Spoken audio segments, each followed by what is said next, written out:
Víctor. Bueno, pues buenos días mis hermanos, ¿cómo están? Me da mucho gusto saludarlos. Como siempre, un gran abrazo y una gran alegría para todos los integrantes de Alegría Franciscana.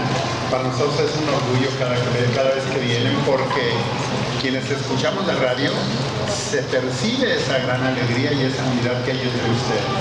Así que sigan adelante, porque creo que en donde se paran hacen presente a Cristo, Muchas felicidades. Quiero, antes de empezar el tema, mandarle un saludo a una persona con la que me encontré por ahí un día que me dio un servicio, a una señora sumamente amable, excelente conductora de un taxi, y ella se llama Olga Patricia. Olga, te mando un abrazo bien fuerte, y me dio mucho gusto encontrar a una mujer moviéndose como pez en el agua en medio del tráfico de nuestra ciudad, sirviendo a quienes la necesitamos. Bueno, pues que el Señor te acompañe. Padre Víctor, continuamos con el tema, el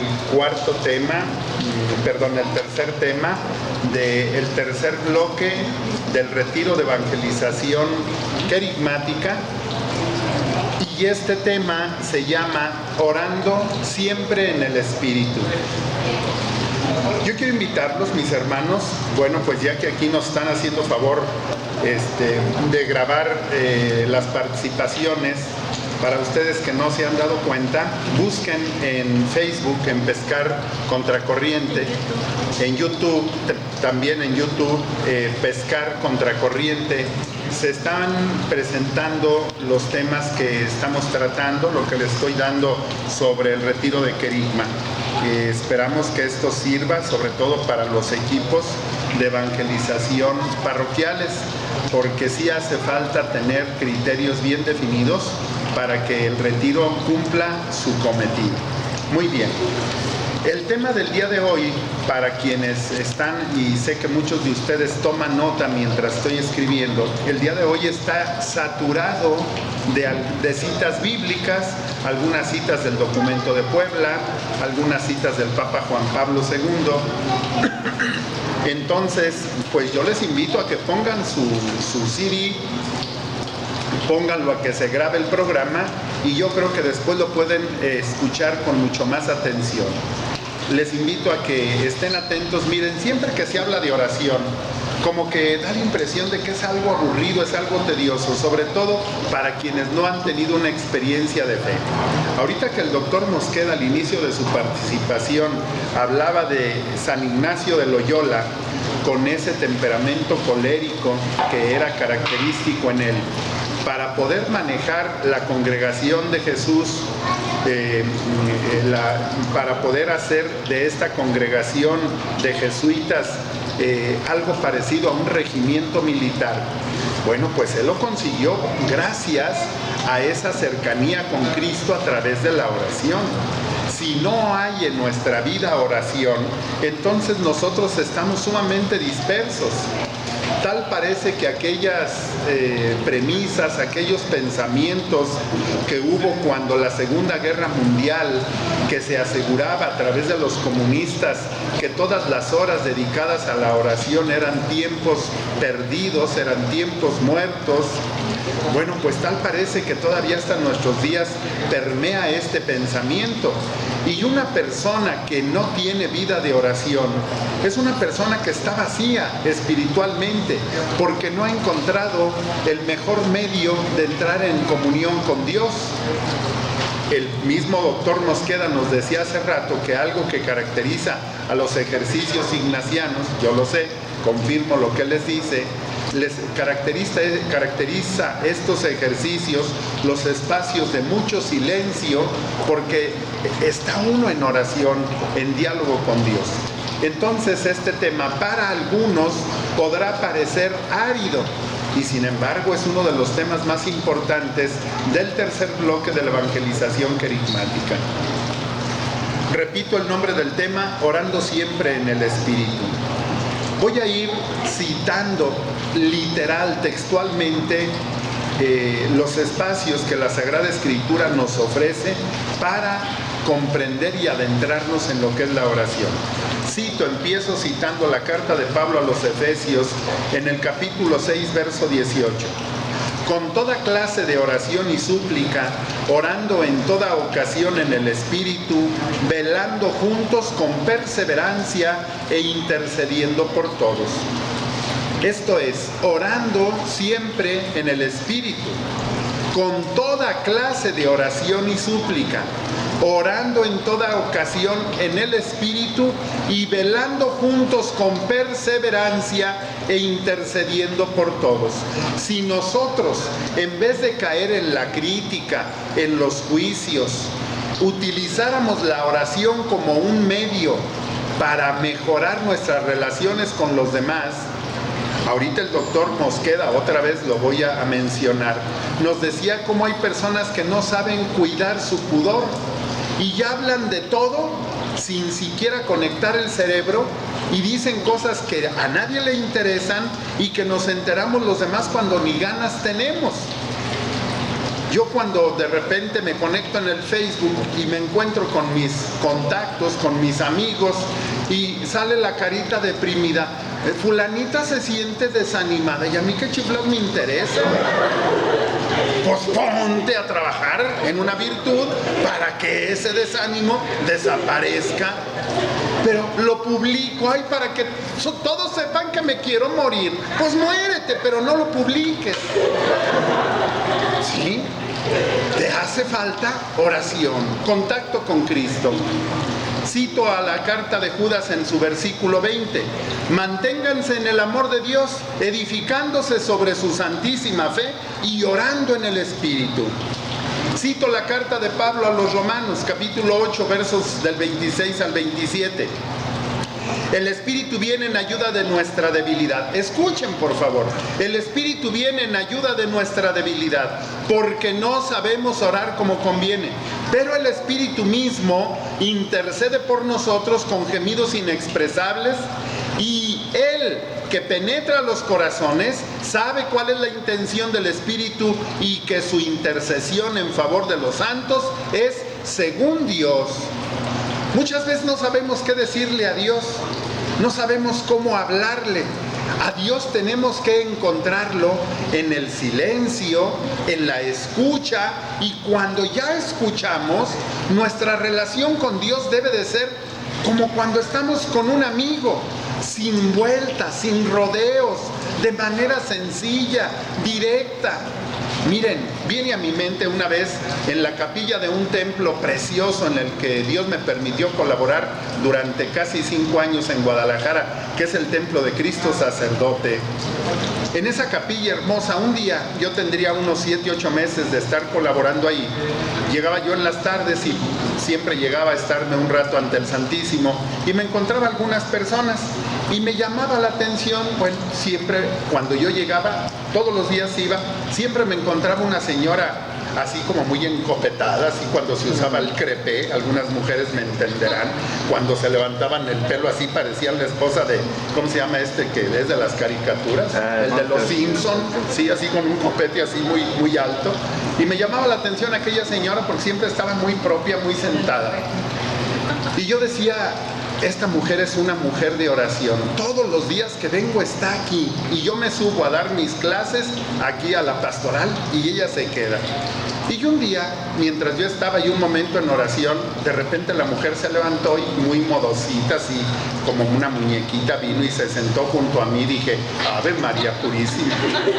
Y entonces me tocó el antebrazo y me dice, oye, te quiero pedir un favor. ¿Tú me puedes decir cómo puedo orar? ¿Cómo debo orar? Y caray, así como que me sorprendió y le dije sin pensarlo, le dije, pero si yo te veo todos los días aquí sentada orando. Y me dice, bueno, es que yo nada más sé orar de bulto. ¿Cómo que de bulto? Pues yo nomás vengo y me siento, es todo lo que hago. Ah, bueno, pues es una hermosa oración. Y eso me llevó a recordar que en la vida de Juan María Vianney, el santo cura de Ars, aquel sacerdote que confesaba entre 16, 17, 15, 18 horas diarias, confesaba todas esas horas todos los días, porque había kilómetros de personas esperando para que él pudiese confesarles. Bueno, pues resulta que un día Ya saben ustedes cómo son algunos sacristanes que tienen la mente más enturbiada a veces, que no saben ni qué sirven en el altar. Con todo respeto para los sacristanes santos, ustedes no, solo los que no tienen sus pensamientos en orden. Ahí ve el sacristán y se le acerca al cura de Ars, ahí sentadito confesando en un espacio que tuvo, y le dice: oiga, señor cura, tengo pendiente porque aquel hombre que está sentado frente a la capilla del Santísimo ya tiene días que viene y ahí está sentado y no deja de ver la custodia y tengo miedo que se la vaya a robar, señor. ¿No será posible, no será bueno que haga algo? Y el hombre santo le dijo: déjalo, ahorita yo lo atiendo. Y narran sus biógrafos que, pasado unos minutos, el padre Juan María se paró y fue y se sentó junto a aquel hombre que estaba enfrente del Santísimo y le dice: hola, mijo, ¿y qué haces aquí? Y dice: pues aquí orando, señor cura. Oye, mijo, pero yo no veo que muevas tus labios, yo no veo que le digas nada a Dios. ¿Cómo es que estás orando? Y aquel hombre sencillo le dijo: bueno, señor cura, pues él me mira y yo lo miro. Esa es la oración. Porque luego a veces nos parecemos a los fariseos, queremos hacernos notar. Y hablamos. Yo me acuerdo de unas hermanas por allá en Santa Tere que cada vez que se les encomendaba que hicieran la oración para bendecir los alimentos, Dios nos amparara cada vez que ellas empezaban la oración. Te damos gracias, Señor, porque mandaste la semilla sobre la tierra. Gracias, Señor, por los sistemas de riego que hacen crecer las plantas. Gracias por los tractores que han inventado. Madre mía, y aquello duraba horas, decía, nos moríamos de hambre y no acababan. Entonces, la oración es mucho más que eso, es diferente a eso. El Espíritu Santo, cuando nosotros no sabemos orar como conviene, Él viene en nuestra ayuda. Y necesitamos un espacio de silencio. Padre Víctor, ¿cuántas personas conoces que llegamos a una capilla y apenas llegamos y estamos hable, y nos vamos y no paramos de hablar? Yo creo que el Señor dijo: qué bueno que se fue. Necesitamos un espacio de tiempo para escucharlo primero a Él. Y luego, cuando lo escuchamos a través de la Escritura, entonces podemos entrar en contacto con Él. Miren, ahora citando a la carta de Pablo a los Gálatas, la prueba de que son hijos es que Dios ha enviado a nuestros corazones el Espíritu de su Hijo que clama: Abba, Padre. Esto es: te necesito, Señor. Ven en mi auxilio. Apresúrate a socorrerme. Y vamos a dejar que el Señor entre en comunión con nosotros. Porque nosotros, como hijos de Dios, el apóstol San Pablo mismo en la carta a los Romanos, en el capítulo 8, en sus versos 15 y 16, nos vuelve a recordar: ustedes recibieron un espíritu de hijos adoptivos que nos hace clamar a Dios Abba, es decir, Padre. Y es el espíritu, el mismo espíritu que se une a nuestro espíritu humano para dar testimonio de que somos hijos de Dios. Cuando yo descubro que necesito a Dios, voy con la sencillez de un hijo y con la calidez de un hijo a buscar a mi Padre Dios. Hay una expresión del evangelista San Juan que desde los inicios de mi vida en la fe siempre me ha hecho repensar profundamente la oración. Y está tomada del capítulo 4 de San Juan, versos 23 y 24. Los adoradores verdaderos adorarán al Padre en espíritu y en verdad, porque así quiere el Padre que sean los que le adoren, en espíritu y en verdad. Dios es espíritu, y los que adoran deben adorarle en espíritu y en verdad. Luego, el mismo apóstol San Pablo en la primera carta a los Corintios, y no me voy a extender demasiado, solamente las citas bíblicas: pídale al Espíritu del Señor que les haga comprender. El que ora en lenguas no habla a los hombres sino a Dios. Nadie lo entiende. Dice en espíritu cosas misteriosas. El que ora en lenguas se edifica a sí mismo. Si oro en lenguas, mi espíritu ora, pero mi mente queda sin fruto. Oraré con el espíritu y cantaré con el espíritu. Solo un brevísimo comentario. Hay muchísimas personas que nos decimos bien creyentes y católicos y todos quieren tener el don de lenguas. Yo conozco unas mujeres que no oran y tienen un don de lengua, no paran de hablar todo el día. Paran a la comadre y hablan y hablan. Y les digo, señora, ya no venga a la capilla, ya usted tiene el don de lenguas, no para de hablar, ya váyase. Pero los que oran en lenguas muchas veces lo hacen para lucirse, para ser protagonistas.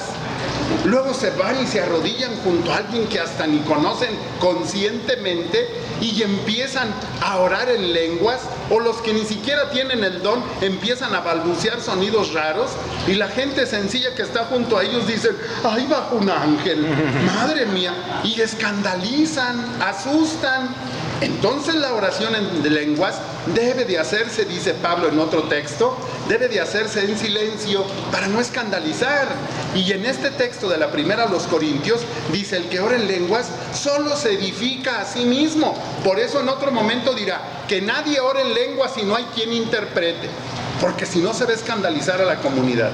Pero la oración aún en lenguas es necesaria para adorar a Dios, pero eso lo hacemos en nombre del Espíritu. El evangelista Lucas, capítulo 18, verso 1, les decía esta parábola para inculcarles que era preciso orar siempre sin desfallecer. Estas palabras llevaron al famoso peregrino ruso a buscar qué significaba orar sin desfallecer. Y después de toda una vida de búsqueda, se encontró que un hombre sencillo le dijo, simplemente repite las palabras de aquel hombre que en el templo estaba junto al fariseo, que mientras aquel decía, yo no soy como estos hombres, yo sí pago mis impuestos, bla, bla, bla, y el otro solo decía, Señor, ten misericordia de mí que soy un pecador. Y nuestra oración sin desfallecer es saber encontrar nuestro lugar ante Dios. Él es Dios, yo soy su criatura, yo lo necesito a Él y tengo que estarle haciendo saber constantemente que yo necesito de su gracia para poder ser útil en el mundo. Mis hermanos, termino. Nos dice el evangelista Lucas en el capítulo 21, verso 36. Estén siempre en vela, orando en todo tiempo para que tengan fuerza y escapen a todo lo que está para venir y podrán estar en pie delante del Hijo del Hombre.